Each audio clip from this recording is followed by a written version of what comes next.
आपका हमारे YouTube channel learn deep में स्वागत है। आज हम लोग नागरिकता से संबंधित जितने भी वस्तुनिष्ठ प्रश्न हैं जिनसे एग्जाम में पूछे जा सकते हैं उन सभी बिंदुओं पर चर्चा करेंगे और विस्तार से उसके बारे में समझेंगे। इससे रिलेटेड अगर आप थ्योरी का क्लास देखना चाहते हैं तो आप पॉलिटी के प्लेलिस्ट में जाकर वहाँ से आप थ्योरी का क्लास देख सकते हैं। तो आइए आज हम लोग वस्तुनिष्ठ प्रश्नों का हल देखते हैं। पहला क्वेश्चन है नागरिकता से रिलेटेड। भारतीय संविधान में किन अनुच्छेदों में नागरिकता संबंधी प्रावधान किए गए हैं? तो देखिए, ऑप्शन एक में अनुच्छेद 1 और 4। तो 1 और 4 में हम लोगों ने पढ़ा था कि एक में क्या किया गया है, भारत राज्यों का संघ है, अनुच्छेद 1 में कहा गया है। 2 में कहा गया है संघ में नए राज्यों की स्थापना तथा प्रवेश की बात की गई है। अनुच्छेद 3 में क्या कहा गया है कि क्या करना, राज्यों के नाम, क्षेत्र, सीमा आदि में परिवर्तन हो, तो अनुच्छेद 3 में बात किया गया है। और वह भी परिवर्तन कब होगा, वह राष्ट्रपति, उसको जब विधेयक लाना हो तो राष्ट्रपति का उसमें अनुमति जरूरी है, यानी राष्ट्रपति के सहमति के पूर्व आप नहीं ला सकते हैं। उसके बाद उसमें राष्ट्रपति को अधिकार है कि अगर उस राज्य के नाम, सीमा, क्षेत्र आदि में परिवर्तन किया जा रहा हो तो उस राज्य के विधानमंडल में उसकी सहमति जानने के लिए उसे भेजा जाए प्रस्ताव को। और 4 में क्या कहा गया कि जब अनुच्छेद 2 और 3 का प्रयोग किया जाएगा तो उससे संबंधित अनुसूची 1 और 4 में बदलाव किया जाएगा तो वह संविधान संशोधन नहीं माना जाएगा तथा उसे साधारण बहुमत द्वारा संसद पास कर उसमें जो भी परिवर्तन करना चाहता है कर सकता है। तो ये था अनुच्छेद 1 से 4 में। अनुच्छेद 5 से 11 में इसमें नागरिकता की बात की गई है। क्या बात किया गया है, अनुच्छेद 5 से 8 तक में नागरिकों को 4 वर्गों में बांटा गया है, उसमें बताया गया। और अनुच्छेद 9 में बात की गई, यदि कोई राज्य का नागरिक विदेशी नागरिकता को ग्रहण करता है तो वह भारत की नागरिकता नहीं रहेगा। और अनुच्छेद 10-11 में कहा गया संसद को नागरिकता से संबंधित विधि बनाने का अधिकार है, ये है 5 से 10। और अनुच्छेद 12 से 25, इसका तो हम लोग देखे थे। अनुच्छेद 12 से 25 में मौलिक अधिकार का बात किया गया, जिसमें 14 में हम लोगों ने देखा था समता का अधिकार, 15 में देखा था धर्म जाति लिंग स्थान के आधार पर भेदभाव नहीं होगा, 16 में लोक नियोजन की समान अवसर सभी को मिलेगा सरकारी नौकरी में, और 17 में हम लोगों ने देखा था अस्पृश्यता का अंत, 18 में उपाधियों का अंत, और 19 में हम लोगों ने देखा था अभिव्यक्ति की स्वतंत्रता था, जिसमें हम लोगों ने देखा ये 19 के 1 में अभिव्यक्ति में बोलने की स्वतंत्रता, और उसके 2 में क्या देखा था, 2 में शांतिपूर्ण एकत्रित होने का, फिर देखा था सभा करने का, और फिर हम लोगों ने देखा था देश में आवागमन करने का, निवास करने का, रोजगार करने का। ये था अनुच्छेद का 1, 2, 3, 4, 5, 6, 19 का। तो ये था हमारा नागरिकता संबंधी। फिर 20 में हम लोगों ने देखा था क्या, अपराध के दोष सिद्ध में, उसके बाद 21 में प्राणबोधिक स्वतंत्रता, फिर 21 में गिरफ्तारी के विरोध में संरक्षण। तो इस तरह से हम लोगों ने इसका विस्तार अध्ययन किया। और अनुच्छेद 36 से 51 में क्या कहा गया, नीति निर्देशक तत्वों का वर्णन किया गया है। तो इसका सही जवाब हो जाएगा अनुच्छेद 5 से 11। नेक्स्ट क्वेश्चन 2 में है। 2 में करा भारतीय संविधान निम्नलिखित में से कौन सी नागरिकता प्रदान करता है? करा भारतीय संविधान आपको मालूम होगा वह एकल नागरिकता प्रदान करता है। और दोहरी नागरिकता कौन सा ऐसा देश है, वह संयुक्त राज्य अमेरिका है जो दोहरी नागरिकता यानी उस देश की नागरिकता के साथ साथ आप कहीं किसी अन्य देश की भी नागरिकता ले सकते हैं, लेकिन एकल नागरिकता में आप सिर्फ एक देश की नागरिकता ले सकते हैं। अगर मान लेते हैं कोई भारतीय अलग देश की नागरिकता लेता है तो स्वाभाविक से उसे भारत की भारतीय नागरिकता समाप्त हो जाएगी। यह अनुच्छेद 9 में स्पष्ट कहा गया है। तो हो जाएगा ऑप्शन नंबर 1 एकल नागरिकता। नेक्स्ट में देखिए, किस अनुच्छेद के तहत संसद को नागरिकता से के संबंध में कानून बनाने का अधिकार प्रदान किया गया है? तो संसद को नागरिकता के संबंधी में कानून या विधि बनाने का अधिकार अनुच्छेद किस में कहा गया है, अनुच्छेद 10 एवं 11 दोनों में कहा गया है ये संसद बनाएगा, लेकिन यहाँ पे कह रहा है कानून बनाने का। अब देखिए कानून बनाने का अनुच्छेद 11 हो जाएगा। तो आइए अनुच्छेद 11 क्यों होगा, तो अनुच्छेद 10 में कहा गया है कि संसद द्वारा बनाया गया नागरिकता के संबंध में विधि कोई अन्य प्रयोजन क्या कर सकता है, उसे रद्द या समाप्त नहीं कर सकता। और 11 में स्पष्ट कहा गया है कि संसद नागरिक के संबंधित नागरिकता का क्या कर सकता है, प्रावधान को बनाने में उसका अर्जन कर सकता है, समाप्ति कर सकता है, और तथा नागरिकता संबंधी अन्य उपबंधों में परिवर्तन का पूर्ण शक्ति प्रदान करता है। तो अनुच्छेद 11 हो जाएगा इसका सही जवाब। और अनुच्छेद 5 में क्या क्या गया? अनुच्छेद 5 में हम लोगों ने देखा था, ये कहा गया है, मतलब इसमें क्या हो कि प्रत्येक व्यक्ति जो संविधान के प्रारंभ के समय भारत के राज्य में अधिवास करता है वह भारत का नागरिक होगा, ये कहा गया है। और अनुच्छेद 9 में क्या कहा गया है? तो अनुच्छेद 9 में कहा गया है कि विदेशी राज्यों की नागरिकता स्वीकार करने पर कोई व्यक्ति क्या होगा? भारत की नागरिकता नहीं रहेगा। ये हो गया। तो इसका सही जवाब हो जाएगा अनुच्छेद 11 में हो जाएगा। तो कंफ्यूज नहीं होइएगा। 10-11 में, हाँ 10-11 में जरूर कहा गया है कि नागरिकता संबंधी विधि बनाने का जो शक्ति प्रदान है वह अनुच्छेद 10-11 में है, लेकिन कानून बनाने का अधिकार 11 में है। और 10 में कहा गया है कि अगर संविधान कोई कानून को बना देता है तो अन्य किसी विधि के द्वारा उसे छीना या समाप्त नहीं किया जा सकता है, ये ध्यान में रखना। नेक्स्ट क्वेश्चन 4 में देखेंगे, भारतीय नागरिकता नहीं प्राप्त की जा सकती है। अब देखिए भारतीय नागरिकता किसके द्वारा प्राप्त नहीं किया जा सकता है? तो जन्म के द्वारा तो प्राप्त किया ही जा सकता है। क्यों? क्योंकि जब आप देखेंगे अनुच्छेद 11 में क्या कहा गया है कि नागरिकता के संबंध में विधि निर्माण का अधिकार संसद को दिया गया है, और उसी के तहत 1955 में नागरिकता अधिनियम पारित किया गया था। तो नागरिकता अधिनियम जिसमें पारित किया गया था उसमें रखा गया जन्म के द्वारा, उसके बाद वंशानुक्रम के द्वारा, वंश से नागरिकता, फिर उसके बाद पंजीकरण द्वारा, उसके बाद देशीकरण द्वारा, और किसी भूभाग के सम्मिलित द्वारा, यानी विदेशी भूमि के अर्जन द्वारा। तो ये तीनों होगा, लेकिन भारतीय बैंक में धन जमा करके इससे नागरिकता प्राप्त नहीं की जा सकती है। देखिए जन्म के द्वारा क्या होगा, यानी कहने का मतलब किसी व्यक्ति का जन्म होता है एवं उसके माता पिता में से कोई भी क्या हो, भारतीय नागरिक हो, तो उसे जन्म से मिलेगा। और एक था वंश के अनुसार, वंशानुसार में होगा, कोई व्यक्ति का जन्म विदेश में होता है, अगर उसके माता पिता में से कोई एक व्यक्ति भारतीय है तो उसे भारत की नागरिकता मिलेगा। उसी में से क्या क्या गया था, एक कहा गया था माता की नागरिकता के आधार पर, मान लेते हैं माता भारत की है, हो सकता है ना कि उनके पिता कहीं और के भी हो सकते हैं, लेकिन भारत की अगर माता हो तब जन्मे व्यक्ति की नागरिकता प्रदान करने का प्रावधान क्या क्या गया है, नागरिकता संशोधन 1992 में किया गया। उस व्यक्ति को माँ के अनुसार भारतीय नागरिकता भी प्राप्त होगा। ये होगा जन्म से, वंश से। उसके बाद देखें पंजीकरण द्वारा नागरिकता, उसमें 5 से 7 साल में अगर कोई लगातार व्यक्ति भारत में रहा है तो वह क्या कर सकता है, पंजीकरण माध्यम से वह अप्लाई कर सकता है भारत की नागरिकता के लिए। उसे बस वही 5 से 7 साल का प्रमाण पत्र प्रस्तुत करना होगा। तो इसका डी हो जाएगा। नेक्स्ट क्वेश्चन देखिए 5 में, देशीकरण द्वारा नागरिकता प्राप्त का एक तरीका भी आ गया। देखिए देशीकरण द्वारा हम लोगों ने देखा था कि अनुच्छेद 11 के तहत क्या क्या गया था, 1955 ईस्वी में नागरिकता अधिनियम कानून लाया गया था। इसमें हम लोगों ने देखा था कि इसे प्राप्त करने का 5 तरीका बताया गया था, एक जन्म से, दूसरा वंशाधिकार से, तीसरा पंजीकरण से, चौथा देशीकरण से, और 5वां विदेशी भूमि के अर्जन द्वारा। तो पहला है माता पिता की नागरिकता देशीकरण द्वारा, चलिए इसको रहने दीजिए क्योंकि इसमें चर्चा हुई है। भाई बहन, तो भाई बहन का द्वारा नागरिकता कभी मिलेगा ही नहीं। विदेशी पुरुष से विवाह करके, इसे भी रहने देते हैं।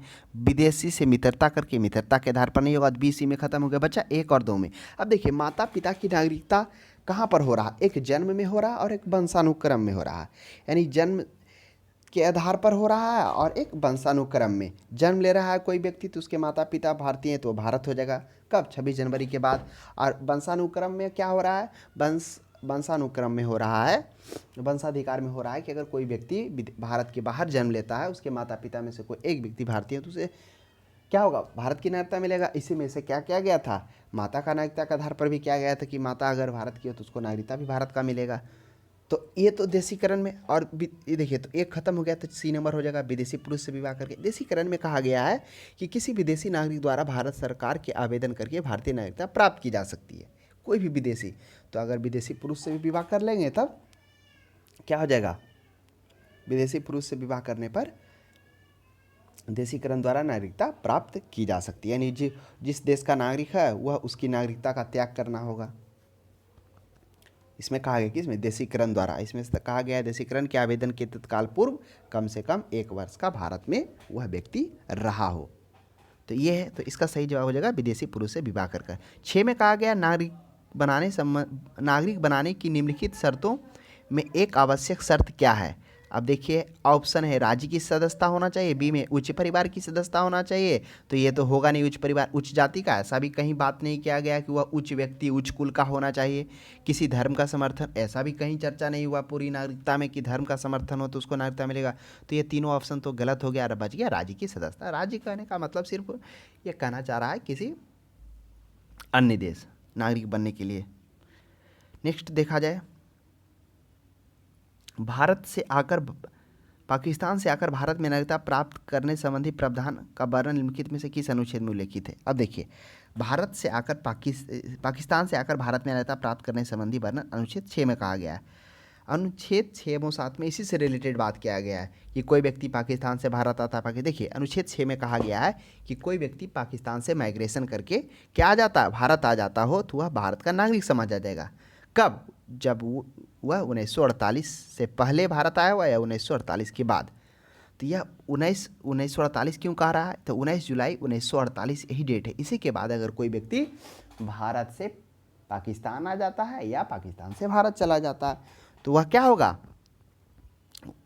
वह समझा जाएगा भारत का नागरिकता। वह 19 जुलाई 1948 को क्यों ही डेट लिया गया, यह डेट इसलिए लिया गया क्योंकि इस दिन से भारत से पाकिस्तान और पाकिस्तान से भारत प्रवास के लिए एक अनुमति पत्र प्रणाली का प्रारंभ किया गया था 19 जुलाई 1948। तो यही 19 जुलाई 1948 के बाद अगर कोई पाकिस्तान प्रव्रजन कर माइग्रेट कर क्या आता है, भारत आता है, तो उन व्यक्तियों को भारत का नागरिक समझा जाएगा। तो यह अनुच्छेद 6 में कहा गया। और अनुच्छेद 8 में क्या कहा गया है, तो अनुच्छेद 8 की चर्चा हम लोगों ने की थी। यह कह रहा है कि उन व्यक्तियों को नागरिकता का उपबंध करता है जो संविधान के लागू के समय भारत के निवासी नहीं थे परंतु वे भारतीय मूल के थे।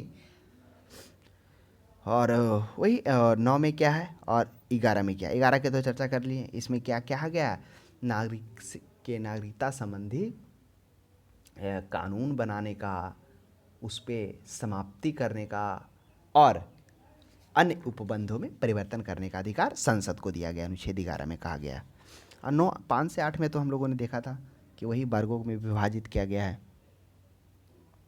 नेक्स्ट क्वेश्चन हम लोग देखेंगे 8 में कह रहा है नागरिकता के लोप होने का एक नियम है। देखिए नागरिकता किस प्रकार से खत्म हो सकती है। ऑप्शन ए में है परिवार से बिछड़ जाने पर, बी में है देशद्रोह का अपराध सिद्ध होने पर, भ्रमण के लिए विदेश जाने पर, शिक्षा के लिए विदेश जाने पर। देखिए परिवार से बिछड़ जाने पर नहीं होगा, देशद्रोह एवं अपराध सिद्ध होने पर। हाँ, अगर कोई व्यक्ति क्या होता है देशद्रोह या अपराध सिद्ध होता है तब उसकी नागरिकता क्या किया जाएगा, समाप्त कर दिया जाएगा। भ्रमण के लिए विदेश जाने पर नहीं होगा क्योंकि वो तो वीजा लेता ही है। शिक्षा के लिए भी विदेश जाने पर नहीं होता। हाँ, कोई व्यक्ति अगर बिना इन्फॉर्मेशन के लगातार 5 से 7 वर्षों तक भारत के अलावा कहीं अन्य देशों में रह रहा है तो उसकी नागरिकता भारत की समाप्त हो जाएगी। नेक्स्ट क्वेश्चन देखा जाए 9 में, एक व्यक्ति के अधिकार कैसे खो सकता है, एक कारण हो सकता है। एक व्यक्ति का अधिकार कैसे हो सकता है, एक व्यक्ति किसी दूसरे देश में 2 महीने के लिए चला जाता है, बिल्कुल नहीं होगा। एक व्यक्ति दूसरे राज्य की नागरिकता ले लेता है, हाँ, अगर एक व्यक्ति किसी दूसरे देश या राज्य की नागरिकता ले लेता है, राज्य कहने का मतलब ये नहीं कहिएगा कि आंध्र प्रदेश ले लिया तमिलनाडु से, ये संबोधन कर रहा है किसी अन्य देश को भी। तो बी हो गया। 80 में क्या है, सी को भी देख लेते। सी में कह रहा है एक व्यक्ति राज्य के लिए कर्तव्यों का प्रदर्शन नहीं करता, ये भी नहीं होगा। एक व्यक्ति बहुराष्ट्रीय कंपनी में काम करता है, तो ऐसा नहीं कोई व्यक्ति बहुराष्ट्रीय कंपनी में काम करेगा तो उसकी नागरिकता समाप्त हो जाएगा, कर्तव्यों का निर्वहन नहीं करेगा तो समाप्त हो जाएगा। तो इसका हो जाएगा ऑप्शन नंबर बी, एक व्यक्ति दूसरे राज्य का नागरिकता ले लेता है, क्योंकि यह अनुच्छेद 9 में स्पष्ट कहा गया कि कोई व्यक्ति विदेशी राज्य की नागरिकता स्वीकार करने पर भारत की नागरिकता समाप्त हो जाएगी। नेक्स्ट क्वेश्चन देखिए 10 में कहा गया निम्नलिखित में कौन शर्त भारत की नागरिकता प्राप्त करने के लिए नहीं है। कौन सा शर्त नहीं है, अधिवास, वंशाक्रम, पंजीकरण, संपत्ति, स्वामित्व। अधिवास मतलब हो गया बाद में जो निवास किया, तो अधिवास कहने का मतलब वही हुआ, बाद में निवास तो देशीकरण के द्वारा हुआ, तो ये तो होगा। वंशाक्रम में हम लोगों ने बताया था कि वंश के आधार पर अगर कोई व्यक्ति विदेश के बाहर जन्म हुआ हो, उसके माता पिता में से कोई एक व्यक्ति भारतीय हो तो उसे क्या होगा, वंश के अनुसार उसको भारतीय नागरिकता मिलेगा। फिर इसी में हम लोगों ने देखा था माता के नागरिकता के आधार पर इसमें क्या किया गया था, इसमें कहा गया था कि अगर उसकी व्यक्ति की माता भारतीय हैं तो उसको क्या करेगा, भारत की नागरिकता मिलेगा। यह नागरिकता संविधान संशोधन 1992 के द्वारा लाया गया था। फिर अभी हालांकि इसको समाप्त कर दिया गया है लेकिन इसमें रखा गया है कि अगर कोई व्यक्ति बाहर में जन्म लेता है, उसकी माता है, तो उसको 1 साल के अंदर पंजीकरण कराना होगा भारत में। अगर नहीं करवाता तो उसको नहीं मिलेगा। ये अभी प्रावधान 2004 में ये किया गया। तो हो सकता है पूछ दे, तो ध्यान में रखिएगा। और पंजीकरण में क्या था, पंजीकरण में हम लोगों ने देखा था अगर कोई व्यक्ति 5 से 7 साल तक क्या कर रहा हो, भारत में रह रहा हो, तब उस व्यक्ति को प्रमाण प्रस्तुत कर पंजीकरण के आधार पर नागरिकता ले सकता है। संपत्ति स्वामित्व के आधार पर नहीं ले सकता है। तो क्या होगा, नागरिकता प्राप्त नहीं किया सकता संपत्ति के आधार पर। नेक्स्ट क्वेश्चन देखिए 11 में, भारत की नागरिकता निम्नलिखित में से किस प्रकार प्राप्त की जा सकती है। तो भारत की नागरिकता प्राप्त करने के लिए हम लोगों ने देखा था अनुच्छेद 11 के तहत 1955 में नागरिकता अधिनियम में क्या किया गया था, 5 आधार पर नागरिकता की बात की गई थी। एक जन्म के आधार पर पहला था, दूसरा था वंशानुक्रम के आधार पर, तीसरा था पंजीकरण के आधार पर, चौथा था देशीकरण के आधार पर, और 5वां था विदेशी भूमि के अर्जन द्वारा। तो 3 तो इसमें है, जन्म द्वारा, वंशानुक्रम द्वारा, देशीकरण द्वारा, तो उपयुक्त सभी हो जाएगा। जन्म में हम लोगों ने क्या बताया था, अगर भारत में जन्म के समय यानी उसका जो जन्म 26 जनवरी 1950 ईस्वी को हुआ है या उसके बाद हुआ है, तो उसमें से अगर किसी व्यक्ति का माता पिता में से कोई भी भारतीय नागरिक होना चाहिए, तब उसको जन्म के अनुसार मिलेगा। और वंशानुक्रम के अनुसार अगर कोई व्यक्ति भारत से बाहर जन्म लेता है, उसके माता पिता में से कोई एक व्यक्ति भारतीय है, तब उसको भारत का नागरिकता मिलेगा। इसी में हम लोगों ने देखा था माता की नागरिकता के आधार पर अगर कोई व्यक्ति बाहर में जन्म ले रहा, उसके माता भारतीय है, तो उसको भारत की नागरिकता मिलेगा। इसी में 2004 में बदलाव कर दिया गया कि अब उसको नहीं मिलेगा।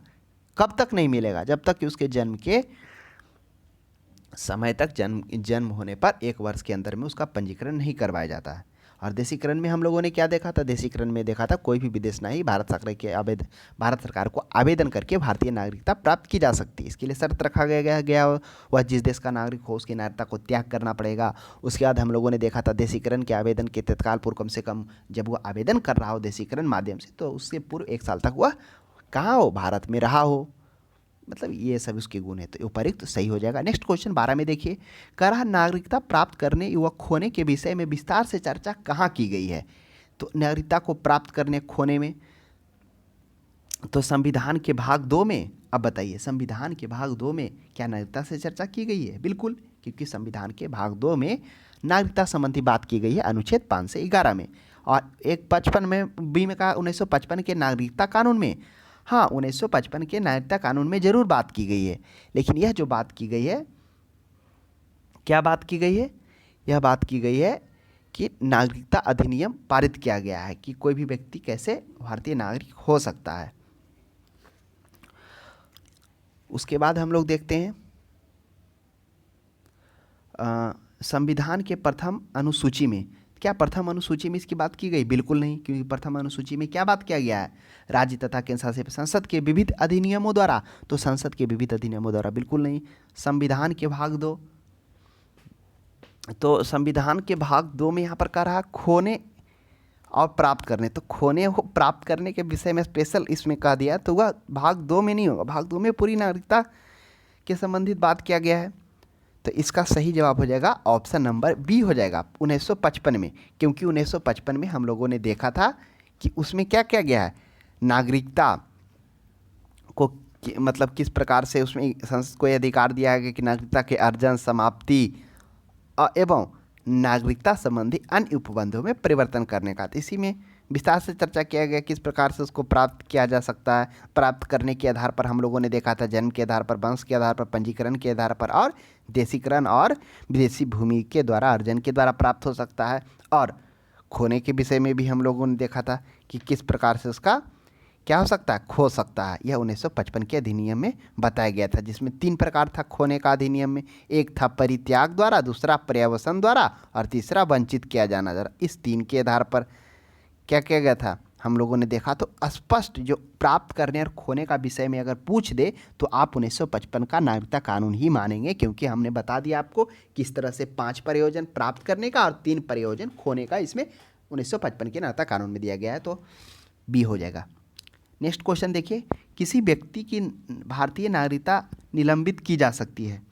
तो किसी व्यक्ति की भारतीय नागरिकता कब निलंबित की जा सकती है? यदि कोई व्यक्ति स्वेच्छा से दूसरे देश की नागरिकता ग्रहण कर लेता हो। बिल्कुल सही बात है, अगर कोई व्यक्ति स्वेच्छा से किसी दूसरे देश की नागरिकता ग्रहण कर लेता हो तो वह भारत की नागरिकता खो देगा। यह कहाँ कहा गया? यह अनुच्छेद 9 में स्पष्ट कहा गया है। तो ऑप्शन 1 तो होगा ही होगा, आगे पढ़िए। यदि वह नागरिकता के दायित्व से परिचित नहीं है। ऐसा तो नहीं है ना कि नागरिकता से दायित्व से परिचित नहीं तो खो जाएगा वो। अब कोई व्यक्ति जब होशो हवास, जब उसका अकल आएगा तभी तो उसको नॉलेज होगा ना। अगर कोई जन्म लिया तो ये बिल्कुल ये गलत है। यदि भारत सरकार को यह विश्वास हो जाए कि नागरिकता छलपूर्वक प्राप्त की गई हो। हाँ, अगर यह भी इसमें कहा गया है कि अगर भारत सरकार को यह प्राप्त हो जाए कि उसकी नागरिकता छलपूर्वक प्राप्त की गई हो, तब क्या होगा, उसकी नागरिकता रद्द कर दी जाएगी। यह स्पष्ट कहा गया है। उसके बाद तो यह निलंबित की जा सकती है, तो बी नंबर भी 3 नंबर भी हो जाएगा। 1 3। चौथा पढ़िए, यदि कोई व्यक्ति जन्म से देश का नागरिक हो किंतु किसी विदेशी राष्ट्र के युद्ध के दौरान वह शत्रु की सहायता पहुंचाने की गतिविधि में लिप्त हो, तब वह क्या हो जाएगा, उसको क्या जाएगा। हाँ, यह स्पष्ट कहा गया है कि युद्ध के समय शत्रुओं की सहायता करने वाला व्यक्ति क्या होगा, को नागरिकता रद्द कर दिया जाएगा। तो 1 3 और 4 किसमें, ऑप्शन नंबर सी। इसी 3 कारण में उसको क्या किया जा सकता है, नागरिकता को निलंबित किया जा सकता है। तो नेक्स्ट क्वेश्चन 14 में देखिए। 14 में कह रहा है नागरिकता संशोधन अधिनियम 1992 के अनुसार क्या है। तो नागरिकता संशोधन अधिनियम 1992 के अनुसार क्या है, किसी भी बच्चे को भारत में जन्म लेने के कारण स्वतः भारतीय नागरिकता नहीं दी जाएगी। तो नहीं दी जाएगी, ये तो कहा गया है। किसी भी बच्चे का अगर भारत में जन्म होता है और भारत में जन्म होता है और अगर उसके माता पिता भारतीय हैं तो उसको क्या होगा, उसको नागरिकता दिया जाएगा। उसके बाद देखा जाए बी में पढ़िए, भारतीय पुरुष से विवाह करने वाली विदेशी महिला को भारतीय नागरिकता प्राप्त करने का अधिकार है। बिल्कुल है। अगर कोई भारतीय पुरुष से विवाह कर लेता है तो उस विदेशी महिला को भी क्या होगा, भारत की नागरिकता मिलेगा।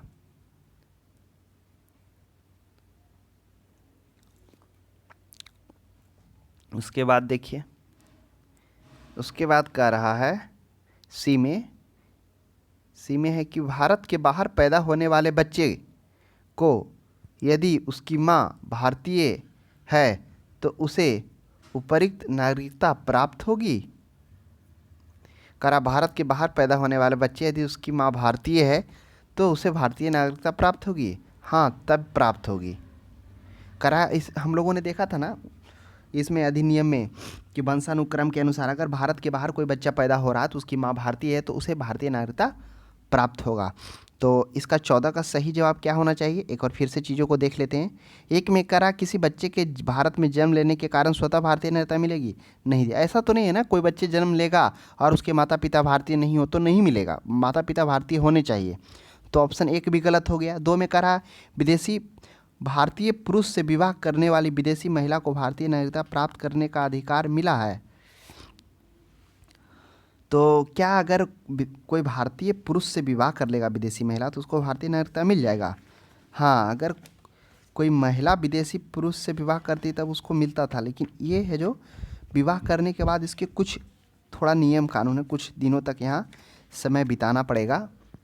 तो इसका सही जवाब हो जाएगा ऑप्शन नंबर ओनली सी हो जाएगा। समझें, सभी नहीं होगा, बी भी नहीं होगा कि अगर भारतीय पुरुष विवाह कर लेता है विदेशी महिला से तो भारतीय नागरिकता प्राप्त करने का अधिकार मिला है। भारतीय पुरुष से विवाह करने वाली विदेशी महिला को नहीं मिला है। तो क्या हो जाएगा, ऑप्शन नंबर सी हो जाएगा। भारत के बाहर पैदा होने वाले बच्चे यदि उसकी माँ भारतीय है तो उसे भारतीय नागरिकता, यह किसके अनुसार, माता की नागरिकता के आधार पर इसको व्यक्ति को भारत का नागरिकता दिया जाएगा। तो उपयुक्त सभी नहीं होगा। नेक्स्ट क्वेश्चन 15 में देखिए, कितने वर्षों तक बाहर रहने पर नागरिकता समाप्त हो सकती है। वह है 7 वर्षों तक। अगर आप 7 वर्षों तक बाहर रह रहे हो तो स्वाभाविक सी बात है यहाँ की नागरिकता आपकी समाप्त हो जाएगी भारत की। नेक्स्ट क्वेश्चन है, ऐसे सभी व्यक्ति जो खाली स्थान उसके पश्चात भारत में जन्म ग्रहण किया हो और उन्हें जन्मजात भारतीय नागरिक समझा जाएगा। कौन सा व्यक्ति है जो खालिस्तान के पश्चात जन्म ग्रहण किया हो, तो वह 26 जनवरी 1950 के आधार पर उन्हें जन्मजात भारतीय नागरिक समझा जाएगा। तो इसका सही जवाब हो जाएगा 26 जनवरी 1950। हम लोगों ने देखा था जन्म के आधार पर भारतीय नागरिक समझा जाएगा अगर उसका माता पिता क्या हो, भारतीय हो, तो 26 जनवरी 1950 हो जाएगा। नेक्स्ट क्वेश्चन देखिए, 17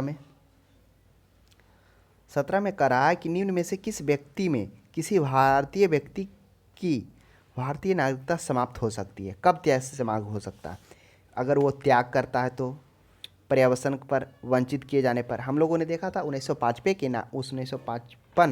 के नागरिकता अधिनियम में हम लोगों ने देखा था कि परित्याग, पर्यवसन और वंचित किए जाने, ये तीनों पर उसकी नागरिकता समाप्त किया जा सकता है। परित्याग स्वेच्छा से कर सकता है, पर्यवसन देशीकरण या पंजीकरण द्वारा अपनी इच्छा से नागरिकता स्वीकार कर सकता है, वंचित वही विशेष परिस्थिति में जब युद्ध में किसी अन्य की सहायता कर रहा हो तब, या फिर केंद्र सरकार को लगे कि ये छलपूर्वक नागरिकता प्राप्त कर लिया हो तब, तो ये वंचित किया जा सकता है।